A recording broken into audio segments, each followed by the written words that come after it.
नमस्ते, म माछापुच्छ्रे एफएमबाट सागर गिरी, पोखराकै पहिलो एफएम माछापुच्छ्रे एफएम। हामीले कार्यक्रम ल्याएका छौँ माछापुच्छ्रे टोल टोलमा भन्ने कार्यक्रम। यति बेला पोखराको पर्यटकीय नगरी राजधानी पोखराको लेक साइडमा छु। यति बेला म वडा नम्बर 6 कै मातहतमा रहेको बसन्त बैठक टोल विकास संस्थाका अध्यक्षज्यूसँग, त्यसै गरी कोषाध्यक्ष हुनुहुन्छ, मानव अधिकार शिक्षा क्लब जिल्ला कमिटीका अध्यक्ष हुनुहुन्छ, त्यसै गरी राष्ट्रिय पुरस्कार सङ्घ महासङ्घ वडा नम्बर 6 का अध्यक्ष, रेड क्रस बोइदामका सचिव र सामुदायिक सेवा केन्द्र कास्कीका सदस्य पनि हुनुहुन्छ र सूचना तथा सञ्चार अभियन्ता पनि हुनुहुन्छ। कार्यक्रममा स्वागत छ तुलसीदास सरलाई। धन्यवाद, नमस्कार। यसै गरी कोषाध्यक्ष हुनुहुन्छ, उहाँ चाहिँ जगदम्बा आमा समूहका सदस्य हुनुहुन्छ। म्याडमलाई स्वागत छ कार्यक्रममा। सर, हाम्रो टोलको नामाकरण कसरी भयो बसन्त बैठक भनेर? बसन्त बैठक, यो बसन्त बैठक टोल विकास संस्था गठन भएको त 2064 सालमा पोखरा नगरपालिकाभरि अब टोल त्यति बेला स्थानीय सरकार थिएन, वडा अध्यक्षहरू जनप्रतिनिधिहरू नभएको अवस्थामा टोल विकास संस्था नगरपालिकाले टोलको विकास गर्नको लागि, यो पोखराको विकासको लागि टोलमा टोल विकास संस्था गठन गर्ने अभियान सुरु गर्यो। त्यो अभियान अन्तर्गत 2064 सालमा हाम्रो यो पोखरा छ बैदाममा पनि विभिन्न टोल विकास संस्थाहरू गठन भए। त्यसै सन्दर्भमा बसन्त बैठक टोल विकास संस्था पनि गठन भएर यो बसन्त बैठक टोल विकास संस्था नाम चाहिँ यो जुन नारेश्वरको बढ्नेर त्यहाँ बसन्त बैठक भन्ने एउटा बैठक पहिला त्यहाँ बुढाहरू पहिला हाम्रा बुवाहरू बस्नु हुँदो रहेछ, त्यहाँ बैठक बस्ने, त्यो बैठक बस्ने हुँदा हुँदै त्यहाँ बसन्त बैठक भनेर नाम राख्नु भएछ। बसन्त नै कसरी रह्यो भन्ने विषयमा त म त्यसको सबै पुष्टि त मलाई थाहा छैन। त्यहाँ बैठक बस्ने हुनाले बसन्त बैठक भनेर त्यहाँ नाम राख्नु भएको रहेछ र हाम्रो यो टोलको नाम पनि बसन्त बैठक टोल विकास संस्था नै राख्नुपर्छ भनेर त्यति बेला तत्कालीन यहाँका हाम्रा समाजसेवी व्यक्तित्वहरूले टोल विकास संस्था भनेर नामाकरण गर्नुभएछ र त्यही अनुसारले यहाँको टोल कति सालमा दर्ता गर्नुभयो? यो टोल विकास संस्था अन्तर्गत यता तलपट्टि फुलमुन लजको चोक नेरबाट यता माथिपट्टि यो हाम्रो विश्वेश्वर पौडेलको घर नेर चोकसम्म, उतापट्टि नारेश्वरको चोक नेर यो नहर मार्ग अन्तर्गत रहेका यहाँ 85 घर धुरी रहेको यो टोल विकास संस्था रहेको छ र यहाँ 85 घर धुरी हाम्रो यो टोल विकास संस्था अन्तर्गत आबद्ध हुनुहुन्छ। कति सालमा दर्ता गर्नुभयो के याद छ? 64 सालमा दर्ता भयो। 64 सालमा वडा कार्यालयमा दर्ता भएर अगाडि बढिरहेको छ। यहाँ अब बाटोका, पानीको, विभिन्न सामाजिक कार्य के गर्नुभयो यहाँले अहिलेसम्म? यो टोल विकास संस्था हामी त गत वर्ष अलि 1 वर्ष भइसक्यो हामी निर्वाचित भएर आएको त। त्योभन्दा पहिला यहाँ सामान्य यहाँ पनि अब बाटाका यता यो बत्तीहरू, सडकमा बत्तीहरू, पानीहरूको लागि समस्या हुँदाखेरि यहाँ सामान्य उहाँहरूले गरिरहनु भएको थियो र हामीले पनि यो टोल विकास संस्थाको नियमअनुसार हामीले यो टोल अन्तर्गत रहेका यो सडकहरूलाई सरसफाइ गर्ने, यो टोलमा रहेका यो बिजुलीका लाइनहरूमा हामीले त्यो सडक बत्तीहरू चाहिँ बाल्नको लागि र यो खानेपानीको समस्याहरू यहाँ अलिकति यो त्यो लेक साइडको एरियामा सबै अलिकति हाइट ठाउँ पर्छ यो, त्यो भएको कारणले पानीको समस्या, खानेपानी नियमित नआउने, खानेपानीमा डेलिगेसन जानुपर्ने, यो विषयहरू हामीले सामान्य रूपमा त्यो गर्दै गइरहेको छ। अलिअलि बत्तीहरू राख्ने, अलिअलि खानेपानीको लागि हामी डेलिगेसन खानेपानी कार्यालयमा खानेपानी डेलिगेसन जानेर पानीको लागि अलिअलि समस्या समाधान गर्ने हामीले सामान्य रूपमा गरिरहेका छौँ। त्यस्तो खासै ठुलो चाहिँ अरू केही गरेका छैनौँ। मान्छेहरूलाई जागरुक गराउने, आफ्नो टोल आफै सफा गर्नुपर्छ, आफ्नो टोलमा केही समस्या पर्यो भने हामी सबै मिलेर नै समाधान गर्नुपर्छ भन्ने हामीले अभियान मात्रै गरिरहेका छौँ। जस्तै यहाँको टोलमा के विकासका सामाजिक कार्यहरू गर्दा यो टोलमा वडा स्थानीय सरकार क्षेत्र वडा र महानगरले कतिको सहयोग र साथ दिएको छ? हामीले यहाँ समस्या पर्यो, यहाँ बत्तीको समस्या पर्यो, पानी आएन भनेर हामीले डेली सुरुमा त हामी वडा कार्यालयमै गएर हामीले चाहिँ गराउँछौँ। उहाँहरूले चाहिँ के भन्नुहुन्छ, तपाईँ खानेपानीको समस्या भयो भनेर हामी त्यहाँ भयो भने तपाईँ खानेपानी कार्यालयमा जानुहोस्, त्यहीँ वहीँबाट व्यवस्था गरिदिनुहुन्छ भनेर खानेपानीतिर पठाइदिनुहुन्छ। अनि त्यहाँपछि बत्ती बिग्रियो भनेर हामीले चाहिँ यहाँ बत्तीको व्यवस्था यताउति मिलाइदिनु पऱ्यो, अलिअलि सहयोग गर्नु पऱ्यो भनेर हामीले वडा कार्यालयमा गएर म त धेरैपल्ट गरेर त्यहाँ हाम्रो संस्थाकै तर्फबाट गएर कुराकानी राख्दाखेरि उहाँहरूले त्यो बत्तीको बारेमा त बिजुली अफिस जानुहोस्, उहाँहरूले गरिदिइहाल्नुहुन्छ नि बिग्रियो भने भन्नुहुन्छ। एउटा सामान्य बल्ब राख्नेदेखि लिएर तार जोड्ने सामान्य गर्नु पर्दाखेरि नि त्यो फेरि हामीले नसकिने, त्यो प्राविधिकै चाहिने। अनि त्यसपछि सारा कुराहरू हुँदाखेरि हामीले चाहिँ त्यो विद्युतमा पनि हामी पटक गएर चाहिँ बिजुलीका नयाँ पोलहरू गाड्ने कामदेखि लिएर सामान्य हामीले काम गरिरहेको छौँ। वडाबाट चाहिँ एउटा नैतिक सहयोग भएको छ, आर्थिक सहयोग चाहिँ खासै चाहिँ वडाबाट यो टोलमा चाहिँ त्यस्तो भएको छैन। अब अहिले चाहिँ यो नहर मार्गमा चाहिँ अहिले स्ल्याब गर्ने, पिच गर्ने भन्ने कुरोकानी भइरहेको छ। त्यो विषयमा हामीले माननीय यही टोल अन्तर्गत पर्नुहुन्छ माननीय राजीव पहाडी, यो टोलभन्दा अलिक तल्लो टोलमा पर्नुहुन्छ। त्यो भएको कारणले उहाँसँग बसेर हामीले चाहिँ के अरे त्यो बजेट चाहिँ माग गरेका छौँ र उहाँले अहिले करिब 75 लाख बराबरको बजेट चाहिँ उहाँले विनियोजित गर्नुभएको छ यो टोलमा हजुर। र त्यसलाई हामीले चाहिँ ल ठिक छ अब यो कार्यान्वयन गर्ने भनेर हामी चाहिँ लागिरहेका छौँ र अब माननीयको यदि भयो भने हामी त्यसलाई चाहिँ अब यो कमसेकम जरेबरको चोकसम्म हामीले यो व्यवस्था गर्ने हामीले चाहिँ अब तयारी अब यहाँको बेला चाहिँ यति बेला यहाँको ढल निकासको केही समस्या त्यस्तो छ ढल निकासको त खासै त्यस्तो पानी आउँदाखेरि अब त्यो नहरमै पानी पनि आउँछ त्यहाँबाट चाहिँ अब त्यो तलैतिर जान्छ माथिबाट आएको पानी त्यस्तो समस्या त्यस्तो छैन खासै समस्या त ढलको समस्या छैन पिउने पानी पनि समस्या छैन यस्तो पिउने पानीको त अलिअलि बेला बेला समस्या भइरहेको छ अलि बर्खा हुनाले अब लगभग निर्वाह भइरहेको छ निर्वाह भइरहेको छ। अहिले चाहिँ गर्मी समयमा जो माघ फागुन चैत वैशाख अब 4-5 महिना 6 महिना अलिकति समस्या हुन्छ किन पानी यतातिर भन्दा तलतिर अलिक ओर्लिएर जाने सिधै अलिक पानी कम आएको बेलामा हामीहरू कहाँ पानी चढ्न गाह्रो हुन्छ र त्यो समस्या छ त्यो समस्यालाई चाहिँ हामीले फेरि अब कहिले यो हप्ता 10 दिनै पानी आउँदैन अनि हामी डेलिगेसन गरेर अनि पानी यता लगाउने भनेर हामीले पानी लगाएर अलि पानीले जे होस् त्यहाँ अलिक निर्वाह भइरहेको छ हो।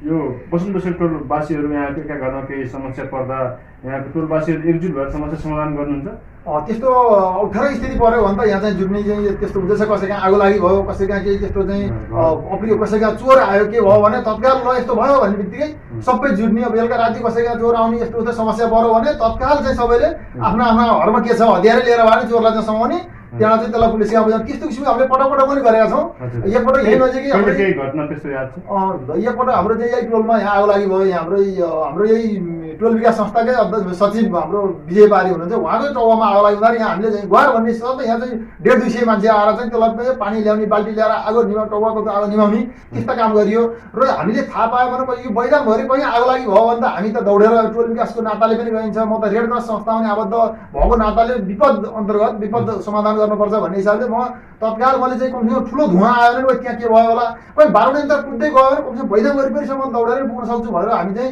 त्यसरी दौडेर गएर हामीले सहयोग गर्ने गरिरहेका छौँ त्यो हाम्रो मानवीय धर्म पनि हो मानवीय सेवा पनि हो त्यसरी हामीले गरिरहेका छौँ कहिले पनि विरोध आएका त्यस्तो घटनाहरू छैनन् त्यस्तो सबै एकजुट हुनुहुन्छ हजुर त्यस्तो समस्या त केही पनि छैन बरु चाहिँ कहिलेकाहीँ कुनै कुनै चोकमा कुनै टोलमा कसैको घरमा अब रक्सी खाएर झगडा गर्ने त्यस्तो जस्तो भयो भने अब सामान्य रूपमा हामीले मिलाउने प्रयास चाहिँ गर्छौँ अब त्यो त्यस्ता विषय फेरि कोहीका व्यक्तिगत घरमा आफ्नै घरकै परिवार पनि झगडा गर्ने सामान्य त हुन्छ तर त्यस्तो बाहिरै ल्याउने गरी पुलिस कहीँ जानुपर्ने त्यस्तो चाहिँ खासै भएको छ यहाँको अब भावी योजनाहरू के ल्याउनु भएको छ अब के गर्दै हुनुहुन्छ अब हाम्रो योजना भनेको त अब यो टोल चाहिँ यो मुख्य कुरो त अब महानगरभित्र हामीले गर्ने भनेको टोल सरसफाइ गर्ने टोलमा सुन्दर शान्त आफ्नो टोल बनाउने अभियान अनुसार हामीले चाहिँ सरसफाइ गर्नुपर्छ भनेर हामीले अभियान गरेका छौँ आफ्नो अगाडि आफ्नो आफै सफा गर्नु अब तपाईँको घर अगाडि मैले गरेर सफा गर्ने होइन भन्ने हामीले त्यस्तो खालको चाहिँ जनचेतना फैलाउने काम गरेका छौँ हामीले गरेर अर्का गाउँ सफा गर्न थाल्यो त्यो मान्छेले कहिले सफा गर्दैन मैले गरेर अर्का घर सफा अर्को घर अगाडि सफा गर्ने भने त्यो मान्छेले उसले सफा गर्ने बानी बस्दैन उसले त्यसो भएर हामीले के भन्छौँ भने आफ्नो अगाडि आफै सफा गर्नु त्यो गर्ने भने कसैकाले पर्दैन सबैको सफा भयो भने त अनि कसै त्यो टोलै सफा भयो त्यो भएर हामीले चाहिँ सार्वजनिक त्यस्तो मन्दिर सार्वजनिक ठाउँ सार्वजनिक चोकमा सबै मिलेर सफा गर्ने आफ्नो घर अगाडि आफै सफा गरियो भने फेरि चाहिँ एउटाले कुचुलेर अर्का घर अगाडि कुचुलाउनु पर्दैन त्यहाँको फोहोर उठाउनु पर्दैन त्यो त्यसरी उठाउनु थालियो भने मान्छे अल्छी हुन्छन् अर्काले आएर उठाइन्छन् टोलका आएर उठाइन्छन् आमा समूह आएर उठाइन्छन् भन्ने बानी बस्यो भने आफ्नो टोल सफा हुँदैन भनेर हामी त्यस्तो खालको अभियान गरेका छौँ र लगभग हाम्रो टोल ठिकै सरसफाइ नै छ भन्नुपर्छ त्यसलाई चाहिँ हजुर जस्तै अब लगभग 6 महिना हुन लाग्यो कोरोनाको महामारी चल्छ नेपाल सरकारले लकडाउन खुकुलो बनाएको छ र अब यो सन्दर्भमा यहाँले कसरी आफ्नो टोलका वासीहरूलाई कसरी सहजता गर्नुभयो अब यो विषयमा टोल विकासले अहिले यो कोरोना भाइरस सुरु भएपछि जुन देश अब यो चैत 11 गतिबाट लकडाउन भयो लकडाउन भएपछि सबै बन्दाबन्दी भयो सबै काम गरेर खाने मान्छे वञ्चित भए त्यसपछि सरकारले अब महानगरपालिकाले अब कमसेकम लगभग 10-15 दिनपछि राहत वितरण गर्ने भनेर योजना बनायो त्यो योजना अनुसार प्रत्येक टोललाई चाहिँ आफ्नो टोलमा कति छन् त त्यस्तो चाहिँ कामै गरेर खान पर्ने मान्छे र काम गर्न नपाएपछि खान नपाउने मान्छे कति छन् ल त्यो नामहरू कलेक्सन गर्नुहोस् भनेर टोल विकास संस्थालाई जिम्मा दियो र हाम्रो टोलमा हामीले लगभग 85 घर भनेको मान्छे 85 त्यही घरका मान्छे त होइन तर यहाँ भाडा बस्ने सबै चाहिँ त्यस्ता खालका मान्छे गर्दा 80-85 जना हामीले चाहिँ नाम कलेक्सन गऱ्यौँ र हामीले त्यो 85 जनालाई चाहिँ हामीले राहत वितरणको लागि नगरपालिका महानवडाको चाहिँ सर्कुलर अनुसार हामीले चाहिँ त्यो राहत चाहिँ वितरण गर्ने काम गरियो नारेश्वरको चौतारामा लगेर उहाँहरूलाई चाहिँ बोलाएर सबैलाई खबर गरेर त्यो राहत वितरण गर्ने काम गरियो त्यति गर्दा पनि यहाँ समस्या समाधान त भएको थिएन अरू थुप्रै अब त्यो यत्रो 4 महिना भइसक्यो लकडाउन भएको, लगभग 1 महिनाभित्रमा त्यो राहत वितरण भयो। त्यसपछि अब यस्तो आगार त आगार छ, तैपनि अलिअलि काम खुलेको हुनाले अब मान्छेहरू चाहिँ सामान्य श्रमजीवी मान्छेहरू काम गरेर खाने वातावरण अहिले बनिरहेको छ। मान्छेहरूलाई अब धैर्यता गर्नुहोस्, अब पछि फेरि वातावरण सुध्रिन्छ, पछि फेरि राम्रो वातावरण बसी कमाइन्छ। अहिले चाहिँ बस्ने मात्रै काम गर्नुहोस् है, तपाईँहरू चाहिँ कम खर्चमा आफ्नो परिवार चलाउनुहोस् भनेर हामीले त्यो खालको भेटेका मान्छेहरूलाई, काम गरेर खाने श्रमिकहरूलाई भनेका छौँ। र ती श्रमिकहरूले के बुझ्यो भने हामीले बचत गरिएन भने हामी खानाबाट मरेनछौँ। कहिलेकाहीँ 2-4 महिनै यस्तो स्थिति आयो भने हामी त मरिन्छ, अब बचाउनु पर्ने छ। मैले 100 रुपियाँ कमाएँ भने मैले 70 रुपियाँ बचाउनु पर्ने छ, 30 रुपियाँ मात्र खर्च गर्नु पर्ने छ भनेर ती मान्छेलाई चेतना भयो। यसले एउटा नयाँ पाठ पनि सिकाएको छ। त्यही हामीले त भगवान्का कृपाले चाहिँ हामीले हात थपेर खानु परेन, हामीले त्यस्तो किसिमको मान्छेलाई दिन पाउनु नै हाम्रो लागि राम्रो हो। त्यो कारण त्यस्ता मान्छेले पनि अब के सोच्नु पर्यो, म काम गरेँ भने केही न केही बचाउनु पर्छ। मैले 100 रुपियाँ कमाएँ भने 70 रुपियाँ बचाएँ भने त्यो 70 रुपियाँले भोलि मेरो परिवारको लागि, भोलि मेरो म काम गर्न नसक्ने अवस्थाको लागि पनि मैले त्यसलाई हुँदो रहेछ भन्ने कुरो उनीहरूलाई चाहिँ चेतना भयो। अहिलेको यो कोरोनाले त्यो पनि सिकाएको छ। समग्र एकदमै यो कोरोनाले त महामारी संसारभरि अब बनाएको छ। स्थिति यस्तो छ। अब यहाँ त सूचना तथा सञ्चार अभियन्ता पनि हुनुहुन्छ र अब लेक साइडमा अब कतिपय व्यवसायहरू चाहिँ प्लान हुने अवस्था छ। कतिपय व्यवसायहरू चाहिँ होइन छोडेर सामान बेचेर नगर्ने पनि हुनुहुन्छ, किनभने अब नेपाल सरकारले लकडाउन त खुकुलो गर्यो र अब किस्ता पनि सुरु गरिदियो। र नेपाल सरकार र स्थानीय सरकारले कुनै पनि नीति ल्याइदिएन कि ताकि व्यवसायलाई, कामदारलाई र घरबेटलाई कुनै पनि सहजताको रूपमा ल्याइदिएन। यिनै व्यवसायले सरकारलाई पालेको र आज सरकारले केही कुरामा पनि राहत दिन नसकेको कुरा छ। यहाँहरू केही छ, यहाँ त पर्यटन व्यवसाय पनि हुनुहुन्छ र साथै पर्यटन क्षेत्रमा पनि हुनुहुन्छ। यो विषयमा सरकारले राम्रो पोलिसी ल्याउनु पर्थ्यो। सरकारले कमसेकम मान्छेहरू अब अहिले यो विषम परिस्थिति कुनै सरकारले ल्याएको परिस्थिति चाहिँ होइन। परिस्थिति यो प्राकृतिक परिस्थिति हो, यो संसारभरि आएको हो। जतिसुकै धनी मुलुकमा पनि, जतिसुकै धनी व्यक्तिहरूलाई पनि, जतिसुकै सिस्टममा चलेकालाई पनि अहिले अवरुद्ध बनाएको छ। यो कसैलाई हामीले दोष सरकारलाई लाउने पनि होइन र यो व्यवसायी, पर्यटन व्यवसायी, घरबेटीलाई पनि समस्या ल्याउनुमा हामीले दोष लाउने होइन। यो समस्याको समाधान अभिभावकले मिलाउनु पर्छ, त्यो मिलाउनु पर्थ्यो, सरकारले मिलाउनु पर्थ्यो। अब अहिले सरकारले चाहिँ कमसेकम धैर्यताको लागि तपाईँहरूलाई चाहिँ अब मिनिमम लिनुपर्ने कर हामी कमसेकम कर छुट गर्छौँ। पानी, बत्ती, अब इन्टरनेट, तपाईँ सबै कुराबाट हामी के न के तपाईँलाई छुट गर्छौँ भनेर त्यो खालको अभियान एउटा ल्याउनु पर्थ्यो। र त्यो छुट गरिएको भए यहाँका चाहिँ यत्र घरमा लगानी, होटलहरूमा, रेस्टुरेन्टमा यो सारा लगानी गर्ने व्यवसायी, यो घरबेटी मालिकहरूले पनि के थियो भने हामीलाई पानी, बत्तीदेखि इन्टरनेट र हाम्रो सबै कुराहरूमा अहिले सरकारले छुट गरेको हुनाले हामीले भाडामा पनि केही छुट गरिदियौँ भने यी व्यवसाय गर्नेहरू यहाँ बस्न सक्छन्। यहाँ यदि व्यवसाय बसे भने नै भोलि फेरि वातावरण सुध्रिएपछि भाडा पनि तिर्छन्। भोलि वातावरण सुध्रिएपछि यो अवस्था जस्ताको तस्तै सिर्जना भएर जान्छ भन्ने कुरो मूल्याङ्कन हुने थियो। तर सरकारले त्यो गरेन कि अलिकति हल्का लकडाउन खुकुलो गरेर कर चाहिँ अनिवार्य लिन खोज्यो। र ब्याङ्कको ब्याज दरदेखि लिएर किस्ताहरू सबै सिस्टम यथावत दिनै खोज्यो सरकारले। त्यो भएको कारणले पनि अहिले चाहिँ आम नागरिकमा, आम यहाँका चाहिँ व्यवसायीहरू, आम यहाँका घरबेटीहरूले पनि यो अहिले चाहिँ अनुभूति चाहिँ असहज अनुभूति सरकारमा गरिरहेका छन्। त्यो कारणले सरकारले त्यो गर्नुपर्थ्यो, गर्न सकेन। त्यो नगर्नका कारणले आज घरबेटीहरू जुन यत्र होटलमा करोडौँ लगानी गरेर होटल खोलेका छन्, करोडौँ लगानी गरेर रेस्टुरेन्ट खोलेका छन्, करोडौँ लगानी गरेर यत्रो चाहिँ बिजनेस व्यवसाय सञ्चालन गरेका छन्। आज त्यो व्यवसाय सबै धाराशायी भएर जाने स्थिति भयो, किनभने त्यो व्यवसाय उक्त सञ्चालन छैन, जिरो छ। त्यो भएको कारणले होटलहरू नचलेको कारणले होटलवालाले चाहिँ यो भाडामा दिएको छ, भाडा तिर्ने अब मान्छे नआएपछि कहाँबाट ल्याएर भाडा तिर्ने। अब उसले चाहिँ के भनेको छ भने कमसेकम यो लकडाउनभरि यो असहज अवस्था सहज नहुने बेलासम्मलाई भाडा छुट गरिदिनुहोस्, हामी चाहिँ पछि फेरि भाडा अवस्था सहज भएपछि भाडा यथावतै तिर्छौँ भनेर व्यवसाय गर्नेहरूले भनिरहँदा घरबेटीले हामी चाहिँ यो गर्न छुट गर्न सक्दैनौँ। किनभने हाम्रो चाहिँ ब्याङ्क ब्याज तिर्नुपर्छ, हामीले किस्ता तिर्नुपर्छ, राज्यलाई पुरै कर यथावत तिर्नुपर्ने हुनाले हामी सकिन्न भनेर भनिरहेको। सरकारले अब कस्तो नीति तलसम्म ल्याएको छैन केही पनि, अथवा भनौँ न बत्तीमा त जरिवाना लगाएको छैन, पानीमा नि जरिवाना मात्रै नलाएको हो, ढिलो भयो तपाईँले तिर्न भनेर। तर अब यहाँ त पर्यटन व्यवसाय पनि र धेरै कुरामा विज्ञ पनि हुनुहुन्छ, कस्तो नीति ल्याइदिए हुन्थ्यो र व्यवसायलाई, घरबेटीलाई, कामदारलाई, सबै क्षेत्रका व्यक्तिहरूलाई समेट्न सक्ने खालको कस्तो नीति ल्याइदिए हुन्छ जस्तो लाग्छ? त्यो समेट्ने गरी गर्दा अहिले यो कोरोनाको भाइरसका कुराहरू, यो कोरोनाको चाहिँ सङ्क्रमण भन्दा त्योभन्दा बढी पीडित मान्छे के भने कोरोना भन्दा पनि अहिले आर्थिकको समस्या ठुलो भइसकेको छ मान्छेलाई। अब कोरोना यो हुइयाम बढी, सरकारले पनि प्रचार बढी, यो त के न हो भने अहिलेसम्म यो 6 महिना, 4 महिना, 5 महिना भइसक्यो कोरोना सुरु भएको। कोरोना सुरु भएपछि 60 जना मान्छे मरे। त्योभन्दा 50 गुणा मान्छे बढी मर्थे यदि कोरोना नभएको भए। मान्छेहरू चाहिँ धुलो धुवा प्रदूषण हरेक अरू दुर्घटना अरू कारणले पनि थुप्रै मान्छे मर्थे, तर त्यो मान्छे मर्ने काम कम भएको छ। तर चाहिँ अहिलेसम्म संसारभरि अहिले करिब 7 लाख मान्छे मरे, अहिलेसम्म 20 लाख मान्छे मर्थे यदि कोरोना नभएको भए। किनभने मान्छे बिरामी हुँदा केयरलेस भएर उपचार गर्नका कारणले यो धुलो धुवा प्रदूषणका कारणले मर्थे। तर सरकारले चाहिँ यसलाई के बुझिरहेको छ भने यो 60 जना मान्छे मर्दा मेरो त संसारै सिद्धियो, यो त सारा चाहिँ भनेर यसमा चाहिँ बढी चाहिँ हुइयाम बढी भएर अनि बढी बढी गराएर अनि त्यहाँपछि यो बहाना र ऊ बहानामा राज्यको ढुकुडी चाहिँ सिद्ध्याउने काम चाहिँ भएको छ। तर यसलाई चाहिँ होइन ठिकै छ, नर्मल हो यो। अहिले कोरोनाको उपचार औषधि प्राप्त भएको पनि छैन भनेको छ। आज चाहिँ 1.5 करोड मान्छे चाहिँ सङ्क्रमित भएका मान्छे हुँदा 1 करोड मान्छे चाहिँ फेरि डिस्चार्ज भएर पनि घर गइसकेका छन्। उपचारको प्रविधि नै तयार नहुँदै कमसेकम 1 करोड मान्छे डिस्चार्ज भएर घर गयो भनेपछि त यो त खासै ठुलो त रहन्थ्यो नि त। उपचारको औषधि वास्तविक नपत्ता लगाउँदा नै मान्छे सन्चो भएर घर गयो भने यत्रो पनि ठुलो बनाएर चाहिँ लो बर्बादै हो त। यो मास्क लाउनु नै मरिएछ भन्ने किसिमको चाहिँ एउटा नराम्रो चाहिँ हुइम मचाइदिए। मास्क लाउनु भनेको त नजिकै बसेर एउटाको मुखको थुक अर्कोको मुखमा छुटिएला भनेर नलाउनुहोस् भनेको त्यो राम्रो शब्द हो।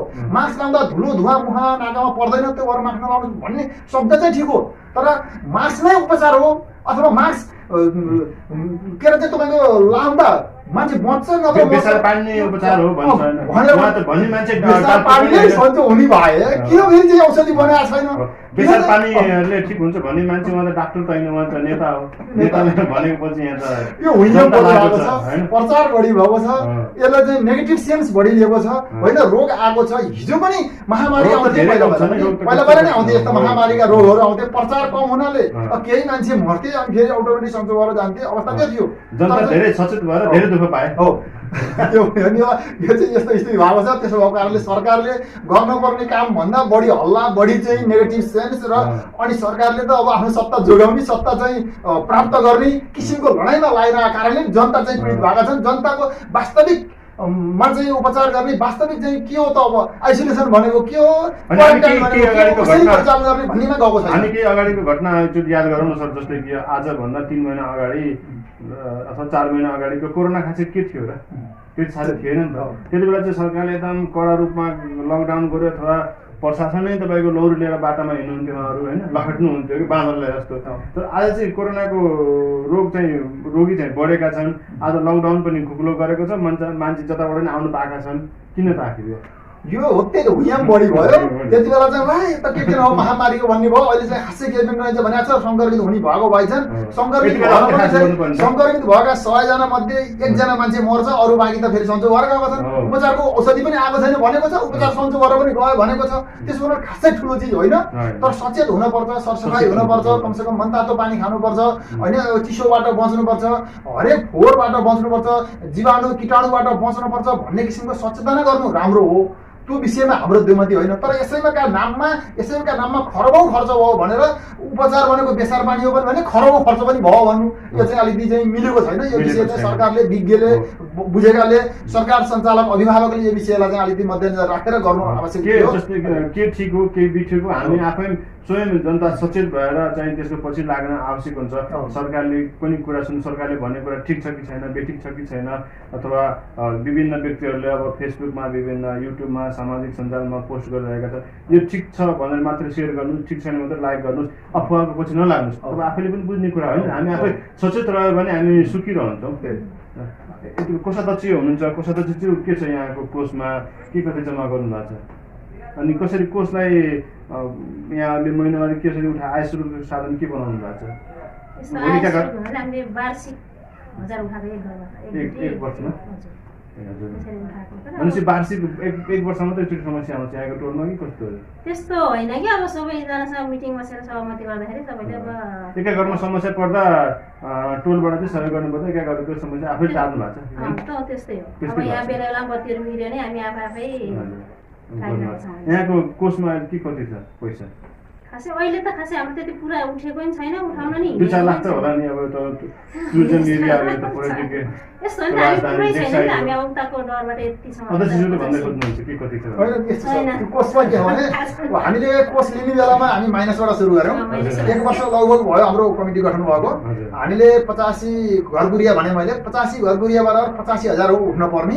तर 85,000 उठ्न पर्ने मध्येमा हामी करिब चाहिँ एक राउन्ड हामी सबैका पुग्यौँ। भोलि दिन भन्नेका नाताले करिब करिब 20वटा घरबाट उठाइयो हामीले 20,000 उठ्यो हामीले त्यति बेला 20,000 उठाइयो हाम्रो 22-23,000 रुपियाँ हाम्रो यो बत्तीहरू पोलहरू हामीले लगभग एक राउन्ड पोलमा बत्ती बनायौँ त्यो बनाउँदा हाम्रो 22,000 खर्च भयो अझ 2,000 हामी माइनसमा छौँ अब त्यति यो सबै उठाउने भने हाम्रो 80-85,000 उठ्ने भन्ने योजना टार्गेट वार्षिक रूपमा 80,000 उठाउने अब खर्च 50,000 भयो भने वार्षिक 30,000 बचाउने उद्देश्य त्यति हो अरू ठुलो उद्देश्य हामीले लिएका छैनौँ अब यहाँ पुग्यो बाटोको लागि पानीको लागि केही काम गर्नु पर्यो भने यो त ओडाबाटै माग्ने खानेपानीबाटै माग्ने विद्युतबाटै मागेर पोल हाल्ने विद्युतबाटै चाहिँ त्यो गर्ने हामीले चाहिँ श्रम लगानी गर्ने काम गर्नुपर्छ भने हामीले श्रम गर्ने भन्ने कुराकानी भएको हो त्यो अनुसारले गर्ने हामीले विकासै निर्माण त्यस्तो चाहिँ ठुलो चाहिँ खासै त गरेका छैनौँ हामीले के भने सचेतना जगाउने काम गरेका छौँ अब बत्ती बिग्रियो भने हामीले चाहिँ त्यो सामान्य काम चाहिँ हामीले बत्तीहरू जोड्छौँ तर पोलै जोड्नु पर्यो लाइनै विस्तार गर्नु पर्यो भने विद्युतबाट पोल माग गरेर अनि तार विस्तार गर्ने त्यो खालको काम हो जस्तै कि हाम्रो कोषमा केही रकम जम्मा भयो भने त्यहाँले त्यो घरमा केही समस्या पर्दाखेरि त समाधान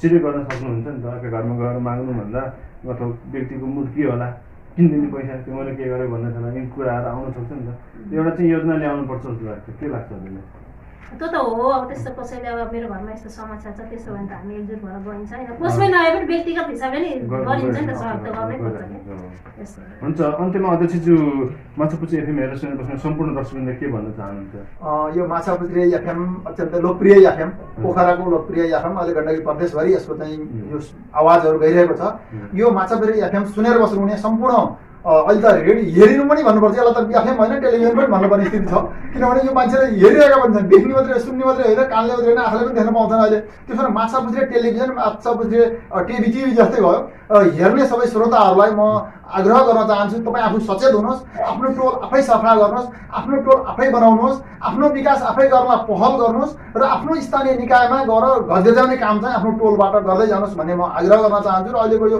कोरोना भाइरसबाट जुन चाहिँ मान्छेहरू चाहिँ यो तहस नहस भएको अवस्था छ यसमा सरसफाइमा ध्यान दिनुहोस् आफ्नो सचेतना आफै अपनाउनुहोस् अर्काको चाहिँ मुख नताक्नुहोस् अर्काले गर्देला भन्न थाल्ने मलाई कोरोना लाग्यो भने सरकारले गर्देला भने आशा गर्न थाल्नु हो भने तपाईँ बच्नुहुन्न त्यो भने आफै सचेत हुने गर्नुहोस् अचानक त्यस्तो भइहालेछ भने त गर्ला सरकारले भने आशा गर्ने हो तर तपाईँ हामी बिरामी भएर गइहालियो भने अहिले उपचार हुने स्थिति छैन मान्छेले कोरोना आयो भने डक्टर आफै मर्छु भने ठानेर डक्टरले पनि उपचार गर्न सक्ने स्थिति छैन ऊ पनि तर्की कसरी हुन्छ प्लास्टिकको बाहिरबाट यसो छोए झैँ गर्ने उसलाई खाना दिए झैँ गर्ने उसलाई औषधि दिए झैँ गर्ने हो यथार्थको चाहिँ उपचार खासै रूपमा भएको छ नि अटोमेटिक सन्चोबाट गएका हुने अहिले बिरामीहरू सरकारले गर्यो हामीले गऱ्यौँ भनेर डक्टरलाई हामी सम्मान गर्छौँ फर्स्ट पेजमा छन् डक्टर कोरोनाको चाहिँ फर्स्ट पेजमा डक्टरहरू छन् यो कोरोनाको फर्स्ट पेजमा प्रहरीहरू छन् तर उनीहरूले गर्यो भने उनीहरू त बाटो देखाइदिनु तिमीहरू सचेत हुनुहोस् भन्नु नि यो डक्टरले पनि तपाईँ सरसफाइ गर्नु तातो पानी खानुहोस् नुन पानी खानुहोस् अब कमसेकम बिरामी नहुने गरी खानुहोस् भन्ने हो उनले पनि भइहाल्यो भने त्यो मान्छेलाई बचाउन सक्ने स्थिति डक्टरबाट पनि छैन त्यो भएको कारणले यो रेडियो सुन्ने सबै आदरणीय दर्शक महानुभावहरूमा म अनुरोध पनि गर्न चाहन्छु आफ्नो सचेतना आफै अपनाउनुहोस् आफ्नो सरसफाइ आफै गर्नुहोस् आफ्नो टोल आफै सरसफाइ गर्नुहोस् सकारात्मक सोच्नुहोस् नकारात्मक नसोच्नुहोस् सकारात्मक सोच्नुभयो भने तपाईँलाई सानातिना बिमार सानोतिनो तपाईँको रोग आफै हरण भएर जान्छ हामी आवाज चाहिँ यहाँ सचेतना भएर सकारात्मक सोचेर सबैलाई राम्रो देखेर अहिले चाहिँ 85-88 वर्षको हुनुभयो निरोगी नै हुनुहुन्छ त्यस्तै चाहिँ सबैलाई म निरोगी हुने चाहिँ म अनुरोध गर्न चाहन्छु यो एफएम मार्फत सबैलाई म हार्दिक मलाई चाहिँ यो अवसर प्रदान गर्नुभयो हाम्रो सागर गिरी भाइलाई म हार्दिक धन्यवाद दिन चाहन्छु र यो एफएम युनिट सबैलाई म हार्दिक आभार व्यक्त गर्न चाहन्छु हाम्रो चाहिँ बसन्त बैठक र विकास संस्थाका सबै आदरणीय दाजुभाइ दिदीबहिनीहरूलाई पनि म हार्दिक नमन गर्न चाहन्छु धन्यवाद।